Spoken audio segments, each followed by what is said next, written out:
जय हिंद। आज हम लोग समझते हैं अध्याय 4 द्विघात समीकरण कक्षा 10वीं का है। इसमें हम लोग द्विघात समीकरण के बारे में समझेंगे, इसके परिभाषा को देखेंगे, सूत्र क्या होते हैं और इस पूरे अध्याय में इसके मुख्य मुख्य बिंदु क्या हैं, उस सारे सारांश को हम लोग विस्तार से समझेंगे। तो आइए देखते हैं। तो द्विघात समीकरण, सबसे पहले द्विघात समीकरण होता क्या है, इसका मानक रूप क्या है और इसके घात क्या है और इसके गुणांक क्या है, इसके बारे में समझते हैं। तो द्विघात समीकरण की परिभाषा यानी अगर किसी समीकरण को ax² plus bx plus c बराबर 0 के रूप में लिखा जा सकता है, यानी जिस समीकरण को ax² plus bx plus c के रूप में लिख सकते हैं, वही समीकरण हमारा द्विघात समीकरण कहलाता है। तो इसमें क्या है, a b और c, a b और c क्या है, ये तीनों, तो ये तीनों वास्तविक संख्या हैं। क्या है, वास्तविक संख्या। एक बात और ध्यान रखिएगा यहाँ पर कि सी ए जो है ये कभी भी 0 के बराबर नहीं होना चाहिए। ए 0 के बराबर नहीं होना चाहिए। क्यों नहीं होना चाहिए? क्योंकि अगर ए 0 के बराबर हो गया और इसके ये किसका गुणांक है, x² का गुणांक है। अगर 0 के a के जगह पर हम 0 रखते हैं x² के साथ, तो इसका मान भी कितना हो जाएगा, 0 हो जाएगा। यानी ये इसको पूरी तरह से वो 0 में कन्वर्ट कर देगा, तो हमारा द्विघात समीकरण कहलाएगा ही नहीं, क्योंकि द्विघात समीकरण का जो दो घात वाला पद था वह पूरी तरह से समाप्त हो जाएगा। इसलिए a कभी भी 0 नहीं होना चाहिए। इस समीकरण की घात क्या है, तो देखिए किसी भी समीकरण की हो, चाहे द्विघात हो, त्रिघात हो या उससे ज्यादा की घात हो, उस समीकरण की घात क्या होती है, जो उस समीकरण में सबसे ज्यादा घात होती है। जिस चर पद में सबसे ज्यादा घात होती है वही उस पूरे समीकरण की घात कहलाती है। जैसे इसी समीकरण में ले लेते हैं, इसमें देखते हैं ax² plus bx plus c, इसमें सबसे ज्यादा घात किसकी है, तो इस वाले पद को है। इसी को अगर संख्या के रूप में लिखे तो मान लेते हैं कोई समीकरण की 2x² प्लस 3x प्लस कुछ भी कर लें 4 मान लीजिए बराबर 0। ये इस समीकरण कोई एक द्विघात समीकरण है। तो इस समीकरण की अगर पूछा जाए, बताइए इस समीकरण की घात क्या है, तो इस समीकरण की घात, अधिकतम घात कितनी है, तो अधिकतम घात 2 है। इसलिए इस पूरे समीकरण की घात क्या होगी, तो इस पूरे समीकरण की घात होगी 2। ठीक, अब समझते हैं कि गुणांक क्या होता है। तो गुणांक वह संख्या है जो चर के साथ लगी हुई हो, यानी आसान शब्द में समझते हैं, इसका मतलब है कि जो उसके साथ जुड़ा हुआ है। जैसे मान लीजिए 2x² है, तो x² के साथ कौन जुड़ा हुआ है, 2 जुड़ा हुआ है। x के साथ कौन जुड़ा हुआ है, 3 जुड़ा हुआ है, और इसमें तो कोई चर पर है ही नहीं। तो इसमें देखेंगे तो अगर हमें पूछा जाए कि बताइए x का गुणांक क्या है, तो x के साथ कौन जुड़ा हुआ है, x के साथ 3 जुड़ा हुआ है। इसलिए x का गुणांक क्या कहलाएगा, 3 कहलाएगा। x का गुणांक क्या कहलाएगा, 3। ठीक, पूछा जा रहा है बताइए x² का गुणांक क्या है, तो x² का गुणांक क्या है, 2 है। ठीक है, इसमें हम मानक रूप में देखेंगे तो x² plus bx plus c बराबर 0 में x² का गुणांक क्या है, a है। x² का गुणांक क्या है, a। ऐसे ही b का गुणांक क्या है, तो b के सॉरी x का गुणांक क्या है, तो x के साथ कौन लगा हुआ है, b। इसलिए x का गुणांक क्या होगा, b। स्थिर पद कौन सा है, स्थिर पद जिसमें कोई भी चर राशि नहीं है। चर राशि का मान हमेशा बदलता रहता है, इसलिए उसका मान हमेशा अस्थिर होता है। लेकिन जिसके साथ कोई चर है ही नहीं, तो उसका मान क्या होगा, हमेशा स्थिर होगा। तो स्थिर पद का गुणांक क्या है, c है। आइए समझ में, इसको उदाहरण से समझते हैं। मान लीजिए कि हमारे पास कोई द्विघात समीकरण है, मान लीजिए 7x² प्लस 12x प्लस 6 है इज इक्वल टू 0। इसमें पूछा है बताइए x² का गुणांक क्या है, तो इसमें x² के साथ कौन सा लगा हुआ है, 7 लगा हुआ है। इसलिए x² का गुणांक क्या होगा, 7 होगा। आगे देखिए, अगर पूछा जाए बताइए x का गुणांक क्या है, तो x के साथ कौन लगा हुआ है, 12। तो x का गुणांक क्या हो जाएगा, 12। स्थिर पद कौन सा है, तो स्थिर पद 6 है, सिंपल। और इसमें अधिकतम घात कितना है, तो घात 2 है, क्योंकि इस पूरे पद की घात कितनी है, सबसे ज्यादा 2 है। ठीक,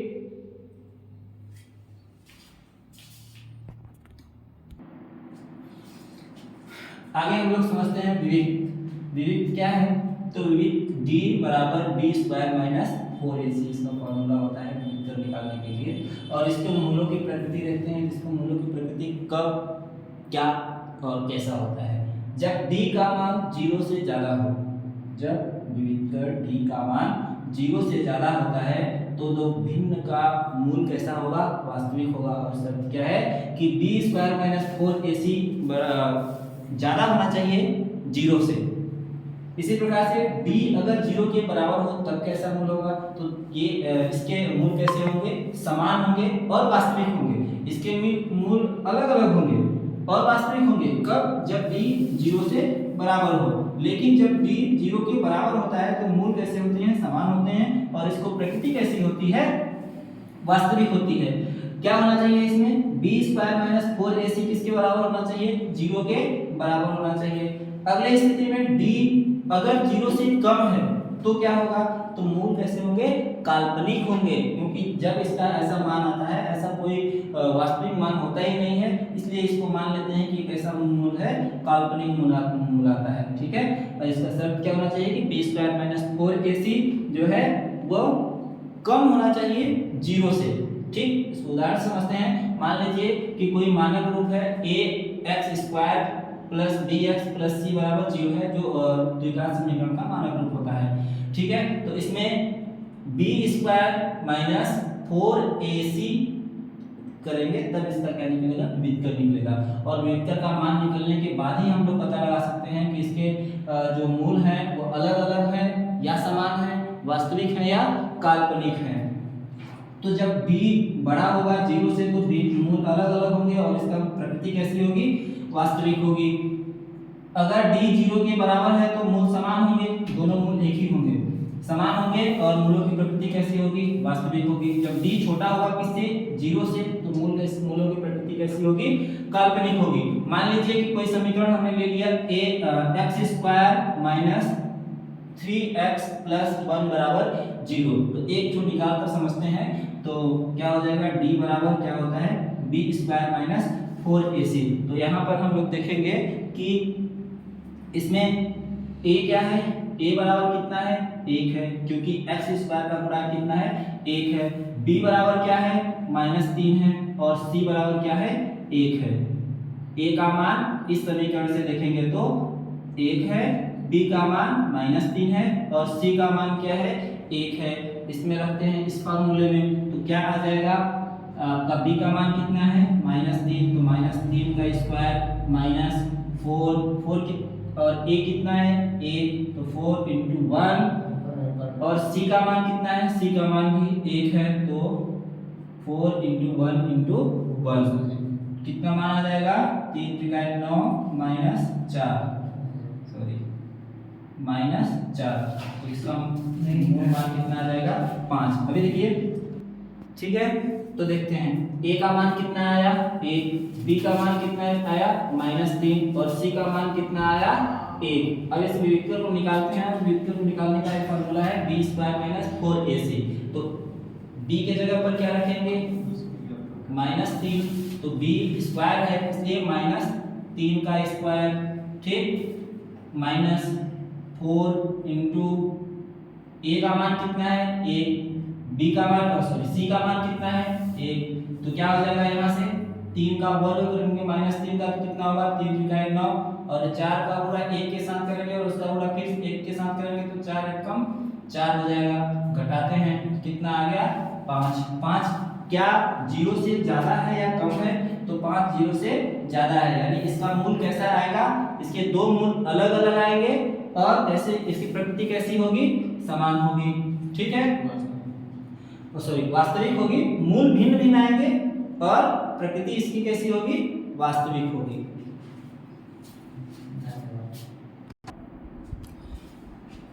आगे हम लोग देखते हैं द्विघात समीकरण को मूल को निकालने का फार्मूला क्या होता है।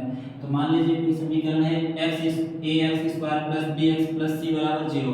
तो इसके मूल कैसे निकालेंगे, इसको मूल निकालने के लिए क्या सूत्र होता है, सूत्र विधि से। तो इसके मूल निकालने का फार्मूला होता है x बराबर -b plus minus √b² -4ac/2a। ठीक, कब होगा, जब इसका समीकरण कैसा होगा, द्विघात होगा और इसके मानक रूप ax² + bx + c बराबर 0 है। तो x बराबर क्या हो जाएगा, -b प्लस माइनस, एक बार प्लस लेकर एक बार माइनस लेकर √b² - 4ac/2। अब समझते हैं मूलों का योगफल एवं गुणनफल कैसे निकलता है। मूलों का योगफल और गुणनफल, मान लेते हैं कोई दो मूल कौन कौन से हैं, अल्फा और बीटा है, अल्फा और बीटा है। तो क्या होगा, अगर कोई समीकरण है ax² + bx + c बराबर 0, जिसमें a 0 के बराबर, बार-बार हम वही चीज लिख रहे हैं, देखिए कि a 0 के बराबर नहीं होना चाहिए, a 0 के बराबर नहीं होना चाहिए। द्विघात समीकरण में कभी भी x² का जो गुणांक है वो 0 नहीं होना चाहिए, ठीक। तो इसका योगफल क्या होगा, तो मान लिया क्या कि दो मूल कौन कौन से हैं, अल्फा और बीटा। तो इसका मूल क्या हो जाएगा, -b/a। ये क्या कहलाता है, मूलों का योगफल निकालते हैं। और मूलों के गुणनफल कैसे निकालेंगे, अल्फा × बीटा बराबर c/a। तो मूलों का गुणनफल निकल जाएगा। एक एग्जांपल से समझते हैं। मान लीजिए कि कोई द्विघात समीकरण है, कौन सा समीकरण है, मान लेते हैं कि 4x² + 3x + 2 बराबर 0। ये क्या है, एक द्विघात समीकरण है। तो इसमें दो मूल कौन कौन से हैं, अल्फा और बीटा। तो मूलों का योग क्या हो जाएगा, अल्फा + बीटा बराबर -b/a। यहाँ पर देखोगे तो a बराबर क्या है, 4।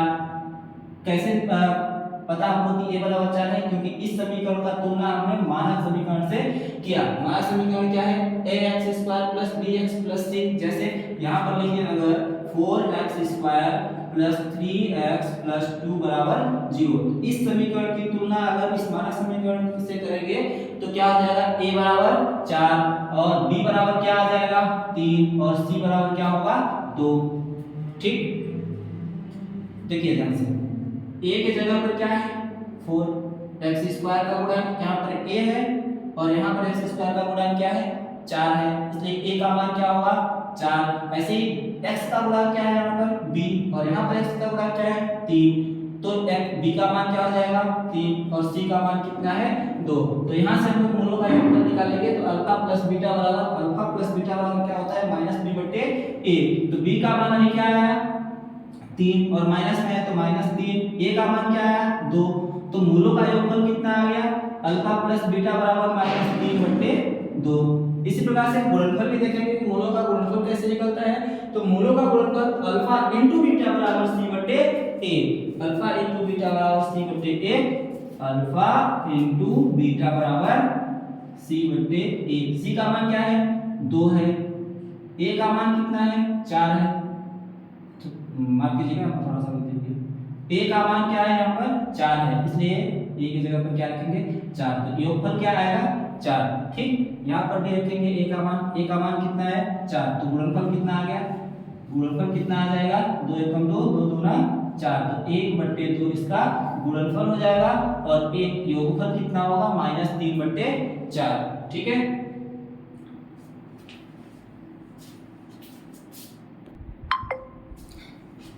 तो आगे देखते हैं समीकरण को हल करने को कौन कौन सी विधियां होती हैं, ठीक है। द्विघात समीकरण को हल करने की कौन कौन सी विधियां होती हैं। देखिए इसमें 3 विधि होती है, मुख्यतः 2 विधि ही पढ़ेंगे,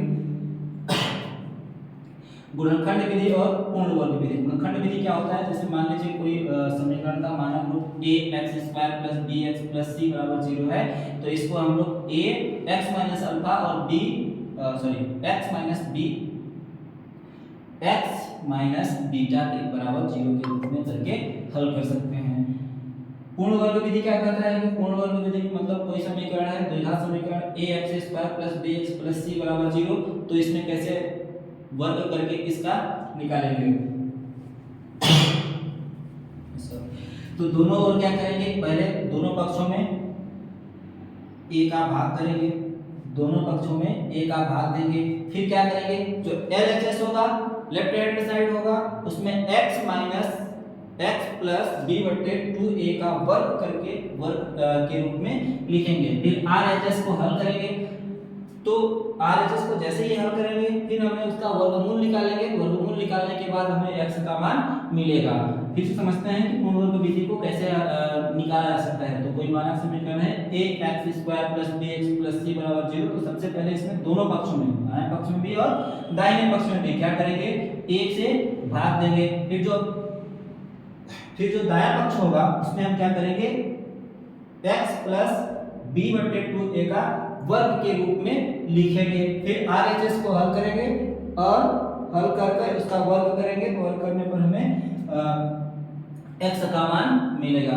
तो हमने आज समझा अध्याय 4 के सभी मुख्य बिंदुओं को, द्विघात समीकरण का परिभाषा भी देखा, द्विघात समीकरण को कैसे निकाला जा सकता है उसका सूत्र भी देखा, और उसके जितने भी मुख्य मुख्य बिंदु थे वो हमने देखा। ठीक है, उसको ज्ञात करने की दो विधियां भी देखी कि गुणनखंड विधि और पूर्ण वर्ग विधि। ठीक है, तो इस पर मुख्य ध्यान क्या रखना है कि द्विघात समीकरण जो है इसमें अधिकतम घात 2 होगी, इस पूरे बहुपद की घात कितनी होगी, 2 होगी। ठीक है, और विविधकरण निकालते समय उसमें क्या ध्यान रखेंगे कि अगर d 0 से बड़ा है तो इसके मूल भिन्न भिन्न आएंगे और प्रकृति इसकी समान होगी।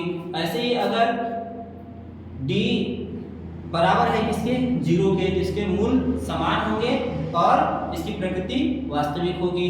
अगर d छोटा है किससे, 0 से, तो इसकी प्रकृति कैसी होगी, काल्पनिक होगी।